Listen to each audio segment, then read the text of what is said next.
Seigneur, on veut vraiment te remettre cette soirée. Je te demande de encore nous parler pendant cette soirée à travers ta parole, à travers ton écriture. Merci pour le privilège qu'on a de se réunir pour le faire. C'est vraiment une grâce, Seigneur, et je prends le temps de souligner ça et de te remercier, de te bénir pour ça, Seigneur, vraiment. Merci pour cette liberté, ce privilège encore, Seigneur. Qu'on puisse en faire bon usage, que tu puisses renouveler aussi notre être en sagesse, en intelligence, en force aussi, Seigneur, pour écouter ce que tu as à dire. Et je te demande de nous encourager, nous encourager à travers l'épître aux Éphésiens. C'est une épître qui se veut encourageante, qui s'est voulue encourageante pour les Éphésiens et qui se veut être encourageante pour nous actuellement, chrétiens d'aujourd'hui, Seigneur. Je te demande que ta parole, qui est efficace, qui est vraiment efficace, Seigneur, elle puisse se manifester dans nos vies dès ce soir. Merci pour ta parole. Dans le nom de Jésus, Amen. Alors aujourd'hui, je ne sais pas si vous le savez, c'est le Blue Monday. Donc le Blue Monday, c'est censé être le lundi le plus triste de l'année. D'accord ? Voilà. Et donc, ce fameux lundi, alors on donne des conseils pour ne pas se sentir déprimé, pour aller sortir, faire du sport, du shopping, aller à l'étude biblique. Très bien, vous êtes au bon endroit ce soir. Non, plus sérieusement, je crois que l'épître aux Éphésiens, comme je le disais en préambule, elle est vraiment là pour nous encourager. Et je pense que vraiment vous avez bien fait de venir parce que c'est une épître qui se veut ressourçante, qui se veut encourageante. C'est ce que l'apôtre Paul avait dans l'idée en écrivant ces quelques mots aux chrétiens du sud-ouest de la Turquie actuelle.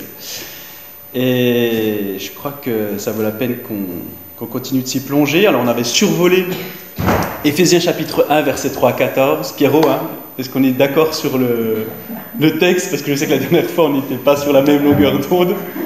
Mais je crois que c'est corrigé. Oui. C'est bon, parfait. Donc on avait survolé un peu théologiquement les différentes bénédictions qui étaient proposées dans Éphésiens. Je vous propose qu'on explore plus en profondeur ces bénédictions. Alors on va, par rapport à l'idée d'Éphésiens, l'idée un peu générale développée dans Éphésiens, est-ce que quelqu'un se rappelle un peu ce qui ressortait vraiment, l'idée principale d'Éphésiens qui se voyait dès les premiers versets, dès les 2 premiers versets? Est-ce que quelqu'un se rappelle un peu? Une idée. On n'a pas révisé. Ah, je devrais vous donner des devoirs pour la prochaine fois. Hop là. Vous aurez des devoirs pour la prochaine fois. L'idée d'Éphésiens, vraiment, c'est cette grande réconciliation cosmique, cette grande récapitulation cosmique. L'idée de Dieu, c'est de réunir en Christ ce qui est dans les cieux et ce qui est sur la terre. Et comme ça, on arrive à un univers complètement renouvelé, au sens où la vraie paix y régnera. C'est ce qu'on s'attend à travers l'épître aux Éphésiens. Et je pense que ça doit nous encourager parce qu'un jour, cette grande récapitulation cosmique en Christ, elle aura lieu et un jour ce sera l'harmonie parfaite. Alors ne nous lassons pas, ne nous décourageons pas, parce que l'histoire entière se dirige vers ce jour-là. Et les 2 premiers versets aux Éphésiens, c'était une salutation de l'apôtre Paul. Je ne sais pas si vous vous rappelez. Et c'était bien plus que simple formule de politesse, parce que ça annonçait déjà les grands thèmes de l'épître qui allaient suivre. L'apôtre Paul nous parlait de grâce, nous parlait de paix, et puis en quelque sorte il était en train de nous dire, en gros les Éphésiens, si vous lisez cette épître, par la grâce de Dieu, vous allez bénéficier d'une dose supplémentaire de grâce et de paix. Je vais essayer de parler bien fort parce que j'ai pas de micro, mais c'est le temps de chauffe là. Alors, moi je pense que l'église de la Prairie, elle peut vraiment bénéficier, chacun de nous, on peut vraiment bénéficier d'une dose de grâce et de paix supplémentaire si on se plonge dans cette épître aux Éphésiens. Et je crois que c'est intéressant. Et notre passage du jour, Éphésiens chapitre 1, les versets 3 à 14, il est intéressant parce qu'il nous parle de bénédiction. Et je crois qu'on a tous envie d'expérimenter la bénédiction de Dieu dans nos vies. C'est la limite, ça, Martine, c'est ça? Pour pas que je dépasse du champ de la caméra? C'est ça. D'accord. Par contre, j'ai pas de limite à gauche. Ok, je reste là. Ok. Et du coup, les bénédictions... Vous savez, le terme bénédiction, on a un peu... j'essaie de rester le plus statique possible. Les bénédictions, des fois, on cerne des fois difficilement ce que ça peut être. Des fois, on a l'idée de prospérité matérielle, prospérité au niveau de la santé, une certaine aisance, des circonstances de vie avantageuses. Et toutes ces choses, elles sont bonnes, hein, je ne suis pas en train de dire qu'elles sont mauvaises, mais il existe des bénédictions encore meilleures. Est-ce qu'on est familier de ces bénédictions dont nous parle Éphésiens? Est-ce qu'on connaît avec précision ces bénédictions dont nous sommes l'objet? Alors on va entrer plus en profondeur dans chacune d'entre elles. Donc là c'est vraiment le corps de la lettre qu'on entame, hein, comme je le disais la dernière fois. Nous on avait vu, notre première session on avait vu la salutation, les 2 premiers versets de l'apôtre Paul qui nous parlaient de la grâce et de la paix pour les Éphésiens. Ensuite, deuxième session on avait vu l'Église, on avait commencé à aborder l'Église dans le monde céleste avec Éphésiens chapitre 1, les versets 3 à 14. Et en gros, juste pour resituer un peu le découpage du texte d'Éphésiens dans sa globalité, on a deux gros morceaux dans Éphésiens. On a l'Église dans le monde céleste, donc les 3 premiers chapitres, à l'exclusion des 2 premiers versets de salutation. Et puis après, on a la vie d'Église sur terre, les chapitres 4 à 6, à l'exclusion de la salutation finale. Donc 2 gros morceaux. Donc l'Église dans le monde céleste, ça va être quelque chose d'assez doctrinal, avec quelques nuances pratiques par moment quand même. Et la vie d'Église sur terre, ça va être assez pratique, avec quelques nuances doctrinales. Schématiquement, ça va être comme ça, même si doctrine et pratique vont un peu s'entremêler tout au long de l'épître. Mais voilà, 2 gros morceaux avec un aspect plus doctrinal dans le grand 1 et pratique dans le grand 2. Alors, on va aller tout de suite s'intéresser au passage qui nous intéresse. Donc ça, c'est le verset 3 du chapitre 1.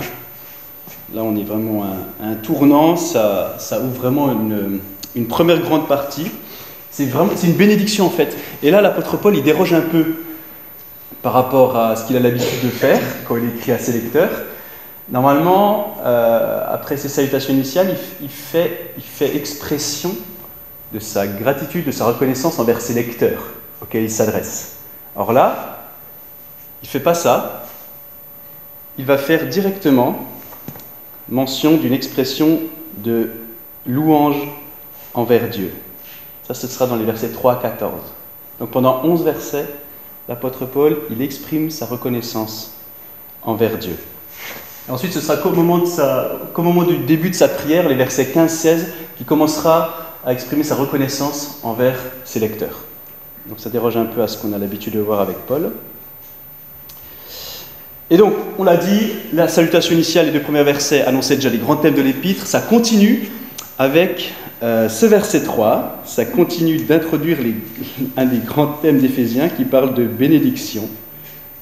Et ça introduit l'ensemble de la lettre.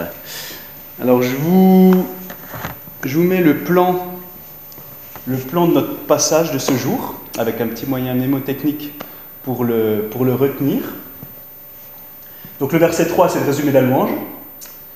Et ensuite, on enchaîne sur la bénédiction, les bénédictions dont les chrétiens sont l'objet. Ça, c'est les versets 4 à 14. Donc on a le verset 4a, nous sommes choisis. Ensuite, nous sommes adoptés, du verset 4b jusqu'au 6. Ensuite, nous sommes délivrés et pardonnés, versets 7 à 8a. Nous connaissons le plan de Dieu, versets 8b à 10. Nous appartenons à Dieu et à son héritage, et son héritage nous appartient, versets 11 et 14. Donc j'ai résumé, on va pas tout lire parce qu'on n'a pas le temps. Ce soir, on va prendre morceau par morceau, mais je vous ai fait un résumé de chacun des morceaux. Et du coup, ça nous donne « Béni soit Dieu qui nous a choisis, adoptés, délivrés, éclairés, acquis. » Et tout ça, c'est possible parce qu'on est unis à Christ. Quel cadeau! D'accord ? Si on prend la première lettre de chacun des mots-clés qui apparaît dans ces versets. D'accord ? Donc ça permet de retenir un peu quel est l'objet de ce passage. On parle d'un cadeau. D'un véritable cadeau. Alors, donc le verset 3, c'était vraiment le résumé de la bénédiction. Maintenant, on va entrer en profondeur dans chacune de ces 5 bénédictions par lesquelles Dieu nous a bénis.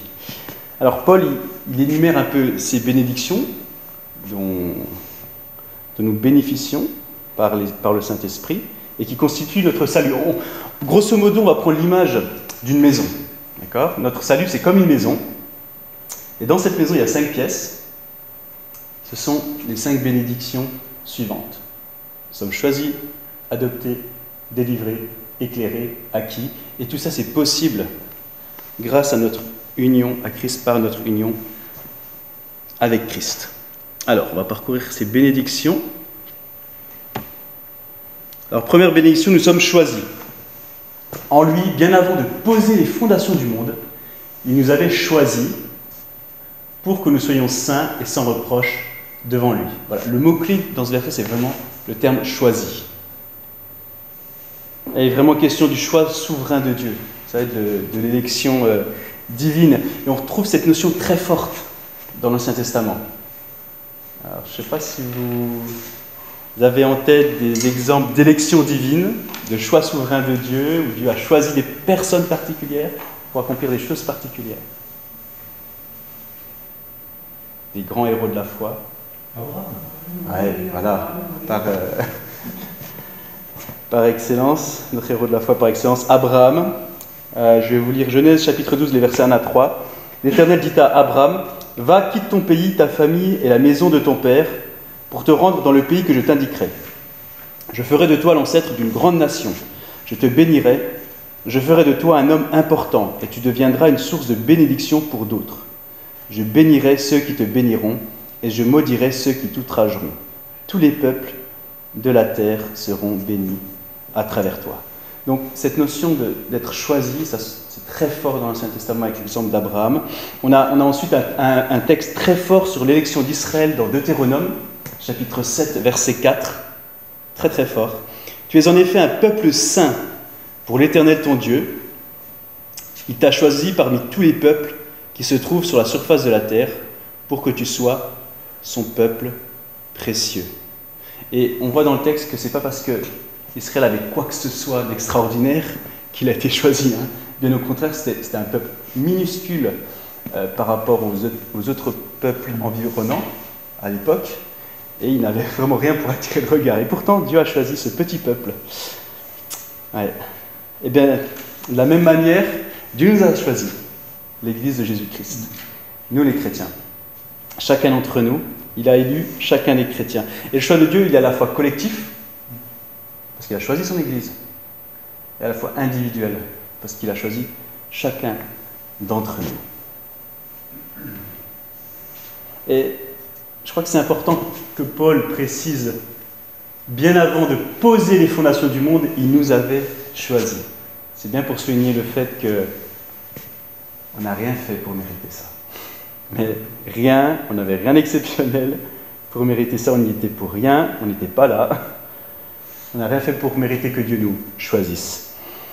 Et il ne nous a certainement pas choisis sur la base de nos mérites, puisqu'il l'a fait avant la fondation du monde. Ouais. Et Dieu nous a choisis. Pourquoi Dieu nous a choisis ? C'est marqué dans le texte. Voilà, pour que nous soyons saints et sans reproche devant lui.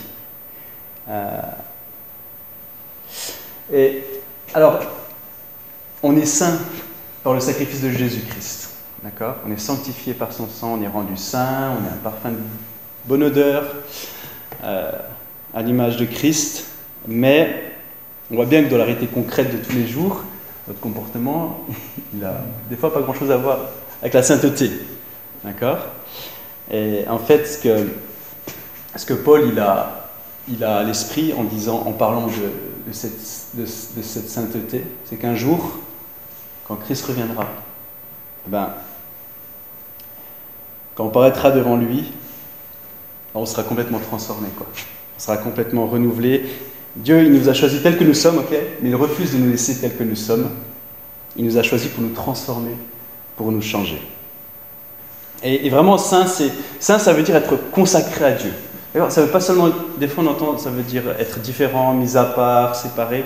Mais être saint, c'est vraiment cette notion, ok, mis à part, mais pour être consacré à Dieu. Et des fois, on entend dire que les chrétiens ils sont saints sans reproche et tout, mais ça c'est juste dans une perspective positionnelle. En Christ, on est saint. C'est un principe.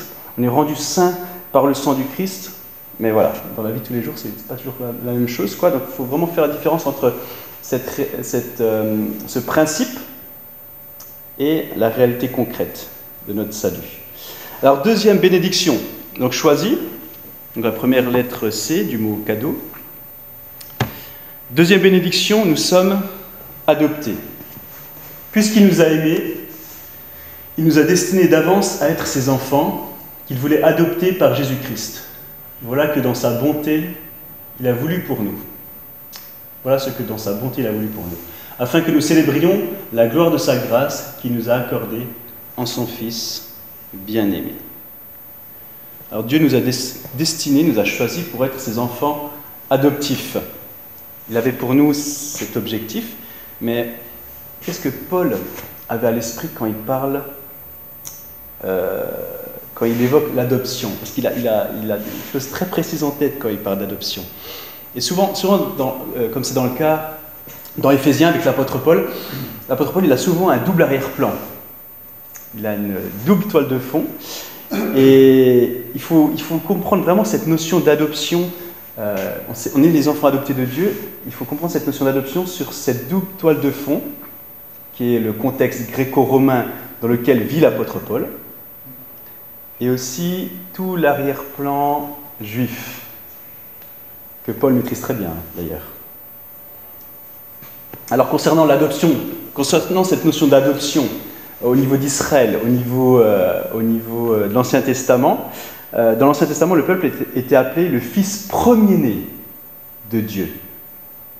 C'est dans Exode chapitre 4, verset 22. Et dans Ésaïe chapitre 1, verset 2, il est marqué « Les Israélites sont les enfants de Dieu ». Mais, donc ça c'est l'adoption du point de vue de l'Ancien Testament, mais dans le monde gréco-romain de Paul, l'adoption c'est un phénomène connu, un phénomène courant, d'accord. Dans le texte grec, il n'est pas seulement question d'adoption de garçons et de filles indistinctement, mais le mot grec utilisé, il est particulier, c'est le mot huiothesia, c'est l'adoption en tant que fils. L'adoption en tant que fils. Il y a une raison à ça. Il y a un spécialiste qui a étudié notamment la ville d'Éphèse, qui a beaucoup suivi de travaux de fouilles archéologiques, et c'est Steve Bas, et il nous dit que dans le monde gréco-romain de l'époque, un garçon adopté était automatiquement doté de tous les privilèges d'un fils naturel. Donc ça impliquait l'accès du fils au futur héritage familial, la gestion de la maisonnée, de tous les biens, et l'idée de perpétuer l'entreprise familiale, quoi. Comment ? Encore maintenant, et encore maintenant. Et il est aussi question de cette adoption ailleurs chez Paul, dans Galates chapitre 4, verset 7, quand il dit « Ainsi tu n'es plus esclave, mais tu es fils, si tu es fils, tu es aussi héritier grâce à Dieu ». Il y a vraiment un lien très fort entre la notion de fils et d'héritage, entre la notion d'adoption en tant que fils et d'héritier chez Paul. Et le problème, c'est qu'à l'époque, quand une famille n'avait pas de fils naturel, pour perpétuer la continuité familiale, c'était vraiment un drame pour l'époque. Et du coup, l'adoption, elle constituait un peu une solution pour pallier à ce défaut, entre guillemets, quoi, à ce manquement, entre guillemets. Et le problème, c'est que s'il n'y avait pas personne pour continuer, l'entreprise familiale, elle allait à la ruine, quoi, et il n'y avait plus personne pour gérer, pour perpétuer l'honneur de la famille, parce que c'était une société très fondée sur l'honneur aussi, à l'époque. Donc il y avait vraiment de gros enjeux, quoi. Donc Paul, il est en train d'affirmer quelque chose d'absolument surprenant pour l'époque. Quelque chose de frappant, quelque chose de tout à fait unique dans cette société du 1er siècle, en parlant d'adoption en ces termes-là. Parce qu'il est en train de dire, avec cet arrière-plan de fils adoptif, qui devient l'héritier, que des hommes et des femmes sont adoptés par Dieu, sont considérés au même titre que des fils naturels, quoi. Que des hommes et des femmes, donc peu importe leur origine, qu'ils soient juifs, qu'ils soient païens, qu'ils soient hommes, qu'ils soient femmes, peu importe, ils sont tous adoptés par Dieu, au même titre qu'un fils adoptif avait le même droit qu'un fils naturel, quoi. Et ça, c'est absolument révolutionnaire pour l'époque. On n'est plus cantonné au peuple juif, non, la bénédiction, elle s'étend, quoi. Aux chrétiens, aux pagano-chrétiens, aux chrétiens d'origine païenne, quoi. Ce privilège d'être enfant de Dieu est partagé par tous, hommes ou femmes, juifs, non-juifs. Et ça, c'est vraiment frappant pour l'époque, quoi. Et Steve Ba, là, il a pas mal travaillé ces questions, il s'est beaucoup intéressé à la ville d'Éphèse, il a beaucoup écrit dessus, il a beaucoup fait de recherches en archéologie, et il y a des inscriptions qui ont été retrouvées au niveau de la ville d'Éphèse. Et son commentaire à bas, il est très intéressant, je le recommande là-dessus. Il est question dans une de ces inscriptions d'un homme qui n'avait pas d'héritier naturel. Et là, dans cette inscription, il y a un mot de la même famille que l'expression utilisée au chapitre 2 d'Éphésiens, par nature. Quand il dit par nature que nous étions des enfants de la colère, eh bien, dans cette inscription, il y a vraiment une distinction qui est faite entre fils par nature. L'homme, il n'avait pas de fils naturel, d'accord ? C'est pour ça qu'il a adopté un fils pour devenir son héritier, en fait. Et quand on a un peu cet arrière-plan à l'esprit, on comprend que ce que l'apôtre il est en train de dire, c'est révolutionnaire complètement pour l'époque. Parce que par nature, nous étions des enfants de la colère, d'accord, destinés à la perdition. Et en fait, nous méritions la colère de Dieu, et puis en fait, on a été transférés dans la famille de Dieu. On a les mêmes privilèges du fils adoptif Israël, nous chrétiens d'origine non juive. Et nous prenons la relève du domaine familial avec les chrétiens d'origine juive. Donc là, contrairement à l'étude des mots, où des fois faut prendre, on a à choisir entre 4 ou 5 sens d'un mot. Ici, quand on doit comprendre des notions comme l'adoption, on doit bien avoir en tête ces deux arrière-plans qui sont l'arrière-plan gréco-romain contemporain de Paul et puis l'arrière-plan juif de l'Ancien Testament. Il y a vraiment ces deux arrière-plans simultanément, quoi.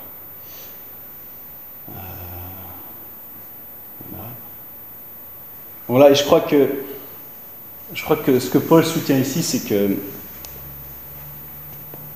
les chrétiens, toutes nations, en bénéficient de ces privilèges, quoi. C'est pas que les chrétiens d'Éphèse, la partie sud-ouest d'Asie mineure, c'est vraiment tous les chrétiens de toutes dénominations, peu importe l'origine, on est des fils adoptés et on a les mêmes privilèges, tous, quoi. Et ça, je pense que c'est...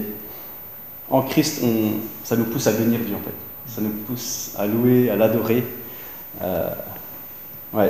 Qu'on est intégré dans la famille divine, quoi. On n'est pas juste les enfants de Dieu, non, ça va plus loin, quoi. Ça va plus loin que ça. Troisième bénédiction, nous sommes délivrés et pardonnés. En Christ, parce qu'il s'est offert en sacrifice, nous avons été délivrés et nous avons reçu le pardon de nos fautes. Dieu a ainsi manifesté sa grâce dans toute sa richesse, et il a répondu sur nous avec surabondance. Paul, là, il met en avant la croix de Christ, la délivrance, la rédemption. Alors, la délivrance, on le voit, c'est par le paiement d'une rançon, d'accord ? Christ s'est offert en sacrifice. Et là, de nouveau, Paul, il s'inspire d'un double arrière-plan, comme pour l'adoption. Le monde gréco-romain de son époque et l'Ancien Testament. Alors, à l'époque, l'esclavage n'était pas fondé sur la notion d'ethnie ou de race, comme ça a pu l'être plus récemment, voire encore maintenant, mais c'était plutôt sur la situation socio-économique. Quelqu'un qui tombait dans la pauvreté, l'Antiquité devenait esclave, quoi. Les esclaves qui donnaient, qui donnaient naissance à des enfants, les enfants étaient esclaves de par la mère. Il y avait des captifs de guerre, de conquête, etc. Donc c'était vraiment sur la situation socio-économique. Eh bien, un esclave était libéré de sa servitude par le paiement d'une rançon, en fait. Quand il y avait une tierce personne qui arrivait, qui déboursait le prix qu'il fallait, eh bien, l'esclave était libéré des engagements envers son maître et de ses obligations, quoi. Le prix d'une rançon. Et d'autre part, dans la mémoire juive collective, il y avait une place importante qui était accordée à un événement fondateur d'Israël. C'était l'Exode, la libération d'Égypte. L'Égypte, l'esclavagiste par excellence, en quelque sorte. Et souvent dans l'Ancien Testament, le salut est dépeint à partir de cet événement d'Exode, la libération, de la rédemption de Dieu. Et on peut lire ça dans Deutéronome chapitre 7, verset 8. Mais c'est parce que l'Éternel vous aime et parce qu'il veut accomplir ce qu'il a promis par serment à vos ancêtres. C'est pour ça qu'il vous a arraché avec puissance au pouvoir du Pharaon, roi d'Égypte, et qu'il vous a libéré de l'esclavage. Voilà, donc c'est vraiment sur la base de ce double arrière-plan qu'il faut comprendre vraiment la nature de la rédemption qui est la nôtre. Il y a une rançon qui a été payée, en fait. Il y a vraiment une rançon qui a été payée.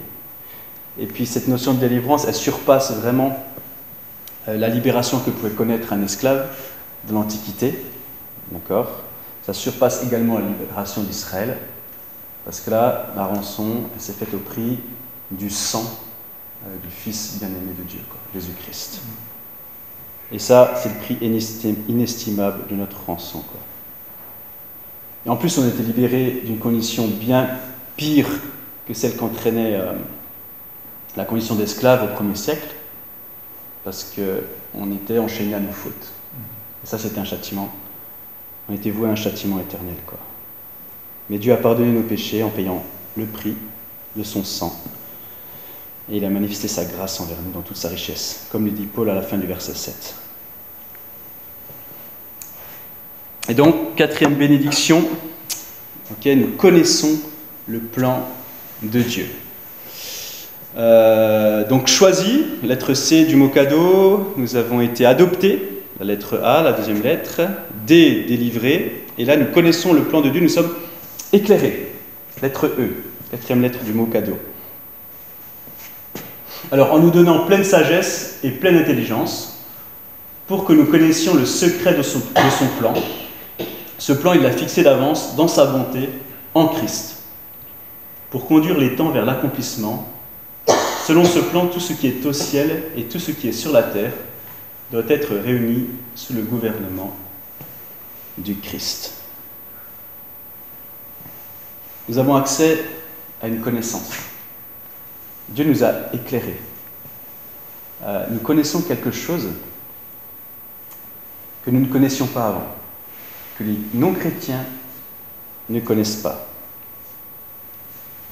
Parce que non seulement Dieu nous a manifesté sa grâce en nous pardonnant, comme on a pu le dire avant, mais il a aussi manifesté sa grâce en nous donnant sagesse et intelligence, en nous faisant connaître quoi ? Le mystère de sa volonté, de son plan. Le secret de son plan, le mystère de sa volonté. Alors, c'est vrai que si on prend des versions très littérales, c'est le mot mystère. Alors le mot mystère, c'est pas au sens où on l'entend en français, parce que quand on parle de mystère en français, c'est quelque chose de caché, une réalité qui est opaque, on n'a pas accès, c'est mystérieux, ça reste obscur. Mais pour Paul, le mystère dont on parle ici, il a été révélé. Il nous a été complètement révélé. Alors c'était une réalité qui était peut-être un peu mystérieuse dans l'Ancien Testament, parce qu'on nous disait que les prophètes pouvaient toucher du bout des doigts ces réalités qui allaient venir en Christ, donc ils n'y avaient pas accès, mais à partir du moment où Christ est arrivé, Christ est venu sur terre, Christ s'est incarné, là le voile a été levé, il était déchiré même, mais on a eu accès à ce mystère, quoi. Donc ça c'est super important, quoi. On a été éclairé par Dieu, il nous a mis au courant de son objectif, et c'est ça la bénédiction dont il est question ici. On a été éclairé. Ce mystère est clair maintenant. Alors il est question du mystère dans plusieurs textes d'Éphésiens, dans Éphésiens chapitre 3, 5, 6, et on peut se poser la question dans ces différents textes, quel est le mystère dont il est question ? Qu'est-ce qui a été révélé ? La réponse ne sera pas toujours la même dans ces textes d'Éphésiens. Ça ne veut pas dire que Paul il va parler de plusieurs mystères, de différents mystères. Non, ça veut dire qu'il va, comme on le verra plus tard, c'est juste qu'il va présenter le mystère sous différents aspects, en fait. Détaillés, plus ou moins détaillés, mais sous différentes facettes, sous différents aspects, quoi. Et c'est toujours quelque chose qu'il va rattacher à l'évangile, à la bonne nouvelle de Jésus-Christ. Il ne va jamais s'écarter de cette ligne de conduite, quoi. Mais simplement sous des angles différents, un peu à chaque fois, quoi. Alors, dans Éphésiens, Paul, il met surtout en avant deux éléments quand il parle du mystère.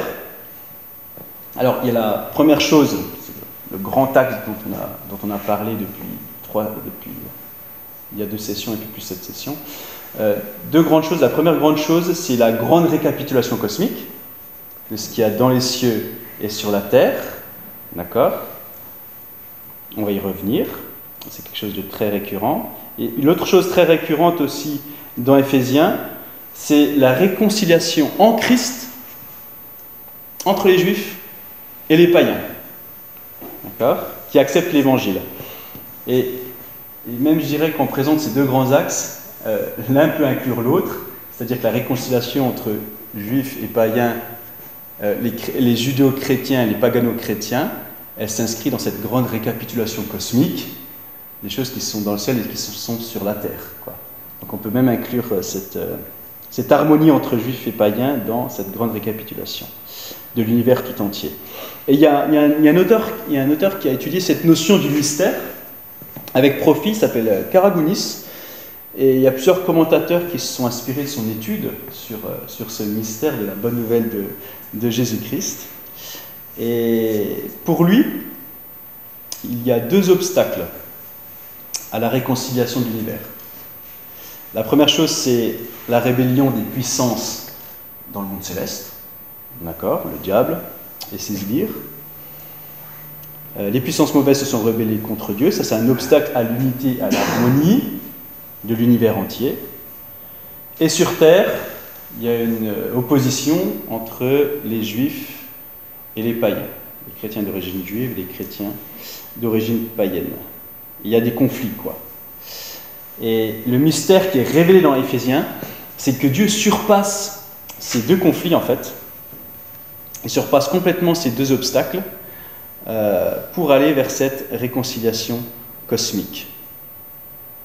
Et ce qui est clair aux yeux de Paul, c'est que Dieu, il a un but.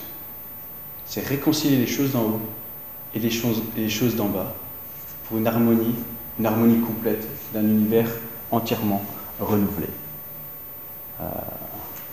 Et tout résumé en Christ. Et ça, c'était pas complètement clair dans l'Ancien Testament, mais avec la venue de Christ, c'est très clair. Le brouillard, il s'est dissipé en fait, et on peut comprendre mieux que jamais son objectif. Alors on a une 5e bénédiction. Nous appartenons à Dieu et son héritage nous appartient. Alors on va lire ensemble. Et c'est aussi en Christ que nous avons été choisis pour lui appartenir, conformément à ce qu'avait fixé celui qui met en œuvre toutes choses, selon l'intention qui inspire sa décision. Ainsi nous avons été destinés d'avance à célébrer sa gloire, nous qui les tout premiers avons placé notre espérance dans le Messie. Et en Christ, vous aussi, vous avez entendu le message de vérité, cet évangile qui vous apportait le salut. Oui, c'est aussi en Christ que vous qui avez cru, vous avez obtenu de Dieu l'Esprit Saint qu'il avait promis et par lequel il vous a marqué de son sceau pour lui appartenir. C'est cet esprit qui constitue l'acompte de notre héritage en attendant la délivrance du peuple que Dieu s'est acquis. Ainsi tout aboutit à célébrer sa gloire.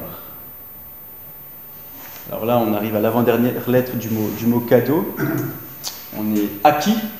Dieu nous a acquis, d'accord ? Il nous a fait rentrer dans sa famille par le sang de Jésus-Christ. Nous avons aussi des acquis en tant qu'héritier, on va le voir tout de suite.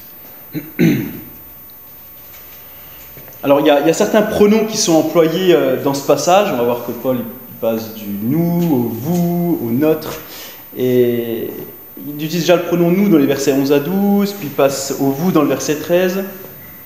Il y a différentes interprétations à ça. Pour pas mal de spécialistes, le nous, pour le nous, les spécialistes disent que c'est l'apôtre Paul qui s'inclut avec les chrétiens d'origine juive.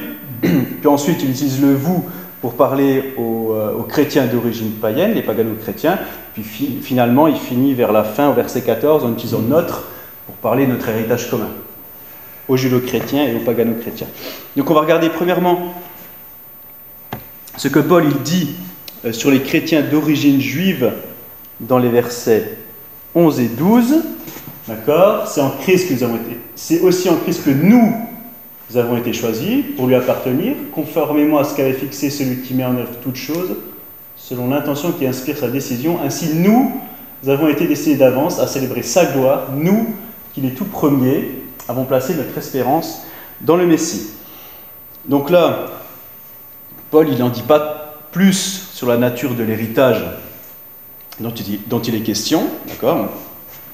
On comprend que les chrétiens d'origine juive reçoivent leur part d'héritage, au verset 11, mais voilà, on n'a pas trop de précision sur la nature de l'héritage.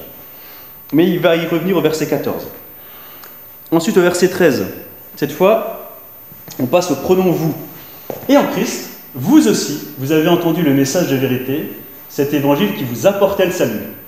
Oui, c'est aussi en Christ que vous, qui avez cru, vous avez obtenu de Dieu l'Esprit Saint qu'il avait promis, et par lequel il vous a marqué de son sceau pour lui appartenir. Alors, qu'est-ce qu'on a hérité d'après ce passage ? Qu'est-ce qu'on a hérité en commun ? Les pagano-chrétiens comme les judéo-chrétiens. Oui, j'ai entendu ? Ouais, nous, en fait, on a été scellés du sceau du Saint-Esprit. Donc là, il est en train d'indiquer, il continue d'indiquer que les chrétiens d'origine juive et les chrétiens d'origine païenne, ils ont reçu le même héritage, les mêmes privilèges, les deux catégories. Et ça, c'est un grand thème de l'épître aux Éphésiens. À l'époque, on marquait d'un sceau donc les esclaves, et aussi le bétail, donc en signe d'appartenance, puis aussi pour prévenir du vol. D'accord ? C'était plus pratique. Alors, en utilisant cette métaphore du sceau, Paul il est en train de dire la chose suivante, que les chrétiens d'origine non juive, ils appartiennent aussi à Dieu, en fait. Ils ont été scellés du même sceau que les judéo-chrétiens. Ils sont sa possession. Et les judéo-chrétiens ne sont pas les seuls à constituer la part de Dieu. Alors, le sceau dont sont marqués les chrétiens, ce n'est pas quelque chose de visible, en apparence. Mais c'est la présence du Saint-Esprit en nous. C'est vraiment ça, ce sceau. Et la réception de ce sceau, elle est associée à l'expérience de la conversion. Et c'est pas quelque chose d'automatique. Ce sceau, il a été imprimé dans tous ceux qui ont cru et qui ont mis leur confiance dans la bonne nouvelle de Jésus-Christ. Qui, suite à l'écoute du message de vérité, ont fait bon accueil à cet évangile. À ces personnes qui ont cru, c'est à ce moment-là qu'ils ont été scellés du sceau du Saint-Esprit. Et après, c'est intéressant parce que Paul aussi, au verset 14, il précise le rapport qui existe entre l'esprit et l'héritage. C'est cet esprit qui constitue l'acompte de notre héritage en attendant la délivrance du peuple que Dieu s'est acquis. Ainsi, tout aboutit à célébrer sa gloire. Alors là, Paul, il emploie un langage commercial, l'acompte d'un héritage, c'est-à-dire les arts, le premier versement de quelque chose. Quand on achète une maison, par exemple, on fait un premier versement, un acompte, d'accord ? Et en même temps, c'est la garantie, ce premier versement, c'est la garantie qu'on va un jour recevoir qu'on va recevoir pleinement notre héritage, en fait. En fait, le Saint-Esprit, c'est le premier acompte, et un jour, on recevra pleinement notre héritage. Et donc l'Esprit, en fait, il nous communique un avant-goût de ce qui nous attend. Il nous donne un aperçu du ciel, non seulement du pardon, mais aussi de l'absence totale du péché, un renouvellement complet de notre personne, de l'univers. Ce Saint-Esprit, c'est vraiment le premier raconte, quoi. Alors c'est vrai que même si on a expérimenté la délivrance par rapport à nos fautes, ce dont Paul fait état au verset 7, la délivrance par rapport au pardon des péchés, Paul y met en relation rédemption, pardon des fautes, on n'a pas encore exprimé la rédemption par rapport à notre corps. D'accord ? La libération de toute contrainte liée à notre corps et au fait qu'on vit toujours dans un monde déchu, en fait. Ça, on n'a pas encore expérimenté. C'est cet aspect de la rédemption qu'on attend toujours. Mais un jour, ce sera le cas. Un jour, quand Christ reviendra, ce sera le cas. Un univers complètement renouvelé nous attend. Et des corps complètement renouvelés également. On va finir avec quelques applications également. Donc voilà, donc les 5 bénédictions. Donc on a été choisis, on a été adoptés, on a été délivrés, on a été éclairés également, on a été acquis, transférés dans la famille de Dieu. On a des acquis aussi en tant qu'héritier. Et puis la dernière lettre, le U, ouais, tout ça est possible grâce à notre union en Christ. D'accord ? Et donc pour ce magnifique cadeau, je pense qu'on a quelques pistes d'application intéressantes également. Et du coup, une première piste d'application, c'est quel est mon rôle dans tout ça ? Finalement, quel est mon rôle ? Mon petit rôle dans une grande histoire, dans cette grande histoire de la récapitulation cosmique en crise de toutes choses. Et je vais vous lire le témoignage de Nancy. C'est une chrétienne qui a un peu réfléchi à sa place dans l'histoire de la rédemption. Elle nous explique que tenir le moindre rôle, le moindre petit rôle, même dans une histoire glorieuse, c'est génial. Parce que l'important, c'est pas quel est ton rôle, mais dans quel film tu joues. Dans quel film on joue. Alors elle écrit ceci. L'histoire est l'histoire de la rédemption. L'histoire va bien au-delà de ma personne. Je ne suis pas le personnage principal dans cette pièce intitulée Rédemption. Mais, par la grâce de Dieu, j'en fais partie. Mon rôle secondaire s'intègre à un tout. Il vaut tellement mieux avoir un petit rôle dans cette histoire-là que d'être la star de ma propre mise en scène, qui est pitoyable. L'histoire de la rédemption est universelle et continue jusque dans l'éternité. Suis-je d'accord de jouer le rôle qui m'est imparti avec grâce et joie, ou est-ce que je préfère jouer dans un court-métrage, un scénario sans intérêt et vide de sens ? Moi, je trouve que c'est très intéressant parce qu'elle met bien en mots et en lumière quel est notre rôle dans cette grande histoire. Et je crois que ça donne vraiment un statut important à tous les chrétiens, car on est tous appelés à jouer un rôle. Un rôle différent, certes, mais on est tous appelés à jouer un rôle différent dans cette pièce intitulée Rédemption. Et c'est pour ça que notre vie elle a vraiment un sens, quoi. Parce qu'elle est située dans cette grande histoire du salut, de la rédemption, dans le plan de sauvetage de Dieu en Christ. Et ça, c'est super important. Donc, dans quel film on joue, quoi. Ensuite, une deuxième piste d'application, c'est que Dieu, il ne choisit pas des personnes comme on le ferait, en fait. Parce que nous, on ne choisit pas comme Dieu, en fait. Dieu, il ne choisit pas d'aimer en s'appuyant sur les mêmes raisons que nous, en fait, quand on aime. Parce que généralement, quand on investit une relation, on croit que cette relation va nous apporter quelque chose, que l'autre a su mériter notre respect, notre approbation, notre affection, et même pour le choix d'un conjoint ou d'un ami, on choisit des personnes parce qu'elles nous plaisent.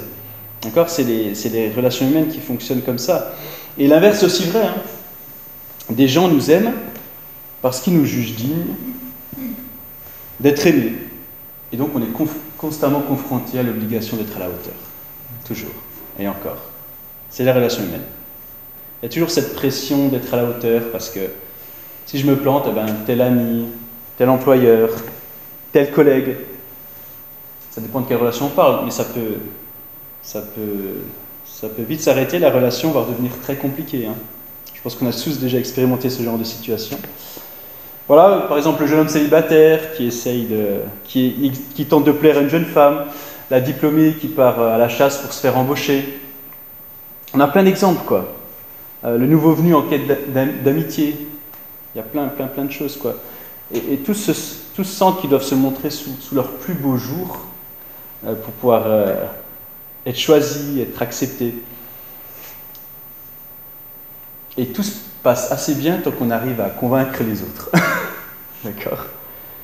Mais quelle déception, quelle douleur quand on est rejeté. Alors heureusement, il y a une exception à la règle. Dieu, la seule personne qui nous libère totalement de devoir mériter d'être choisi. Ça, je trouve ça extraordinaire. Et je pense que c'est dans ce sens-là que Paul nous invite aussi à la méditation de cette doctrine. Dieu ne nous a pas choisis sur nos mérites, il ne nous aurait pas choisis parce qu'on a des compétences particulières ou parce qu'on serait beau, mais pour nous rendre beaux à ses yeux. C'est ça l'objectif de Dieu. Et son élection, elle est inconditionnelle. Ça ne dépend pas de notre sainteté, ça ne dépend pas de notre mérite, de notre obéissance. Non, Dieu nous a choisis simplement parce que dans sa grâce souveraine, il en a décidé ainsi, quoi. Dans sa grâce souveraine qui nous dépasse complètement, il avait envie de nous rendre heureux et de se glorifier ainsi.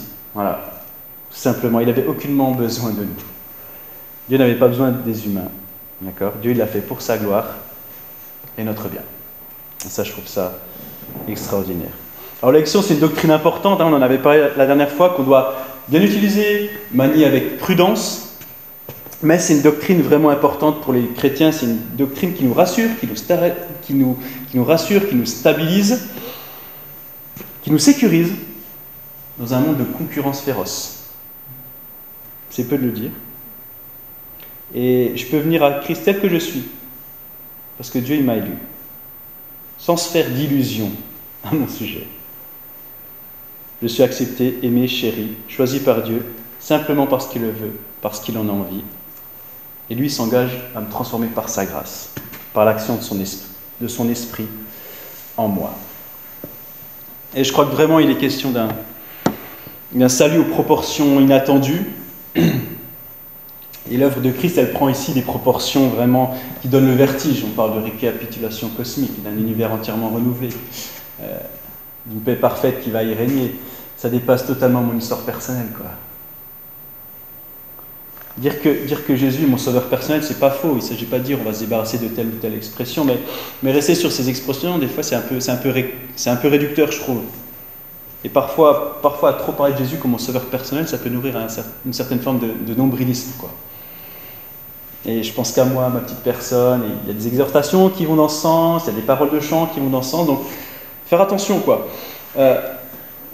Même si on comprend ce que les gens veulent dire vers ces mots, c'est pas pour lancer la pierre, mais le salut, la notion de salut, elle est beaucoup plus grande que ma petite personne, que ma simple petite personne, en fait. Jésus, il est venu restaurer l'univers tout entier, quoi.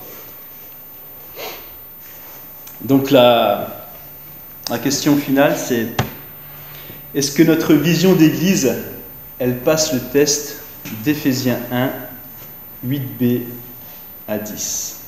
Et je vais pas. Alors vous pouvez consulter le passage en même temps, mais juste pour récapituler, d'ailleurs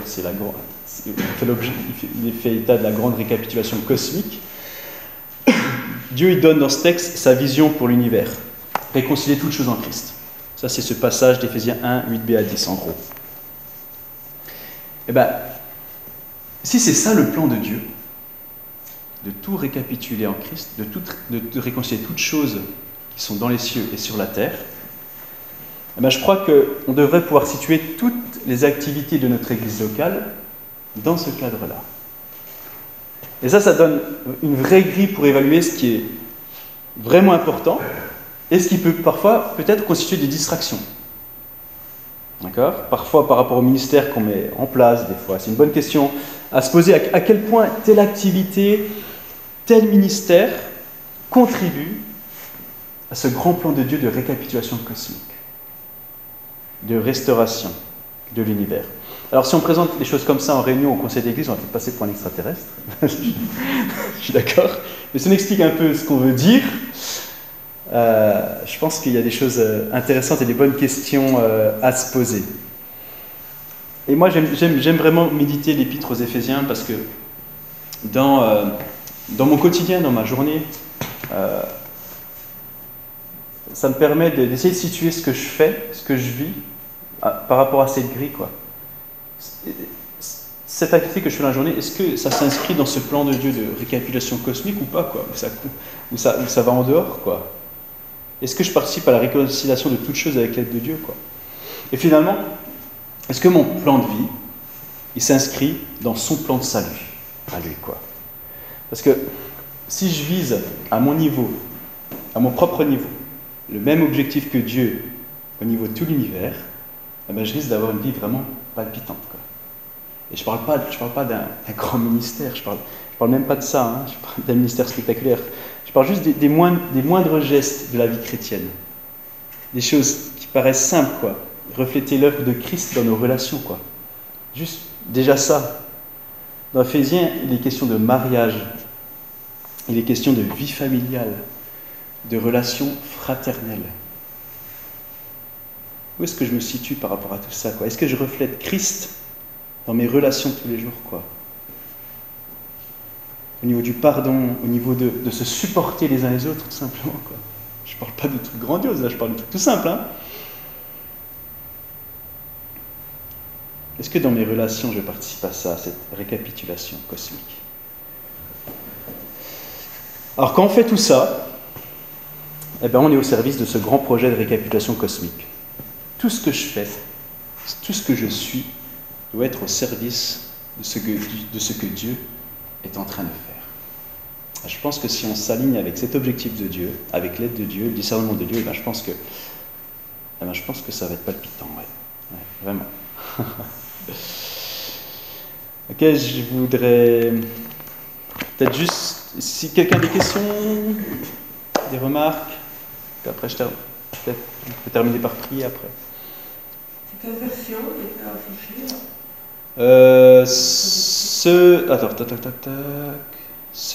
Summer, ouais. T'as quoi? Non, moi j'ai le oui. second version. Second, oui, c'est ça. Ouais. C'est pas tout à fait les mêmes choses. Non, c'est pas tout à fait la même chose. Et c'est plus littéral, ouais. D'autres questions?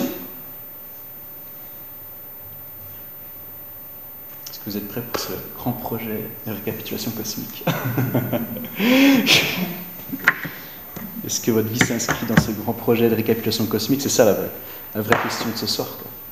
Est-ce qu'on a envie d'y adhérer? Est-ce qu'on a envie de refléter Christ dans la moindre de nos relations, de nos activités?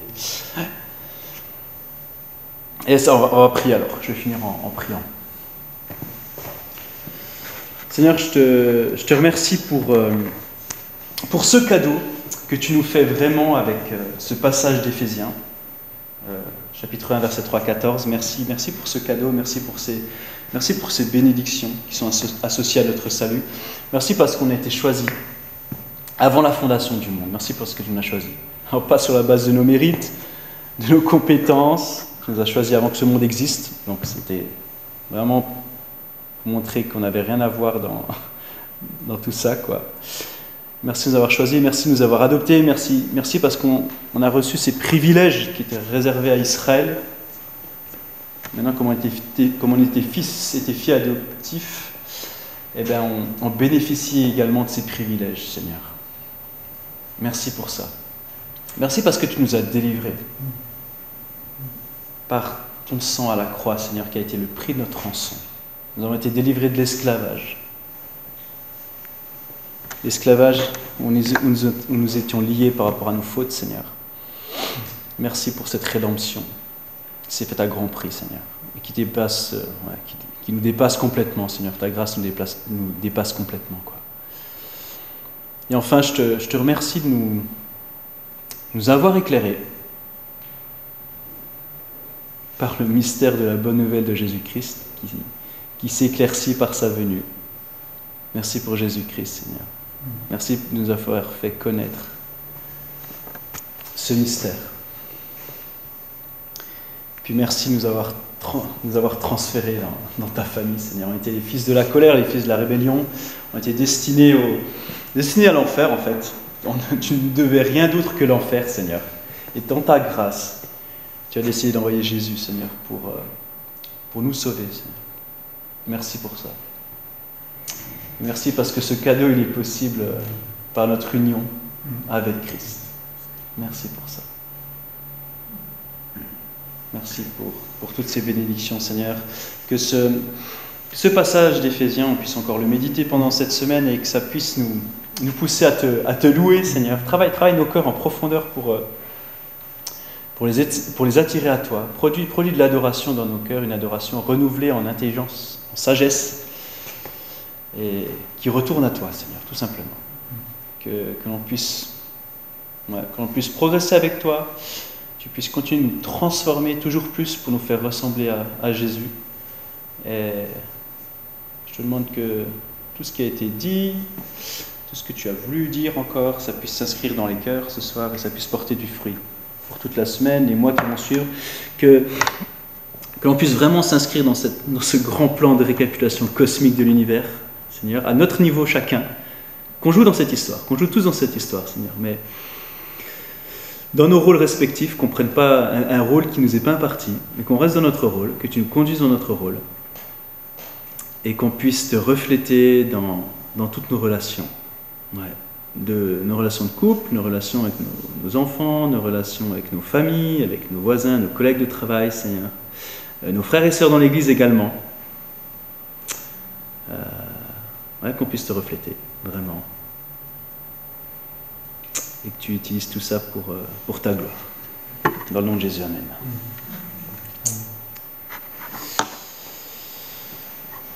Bonne soirée à chacun, bonne semaine.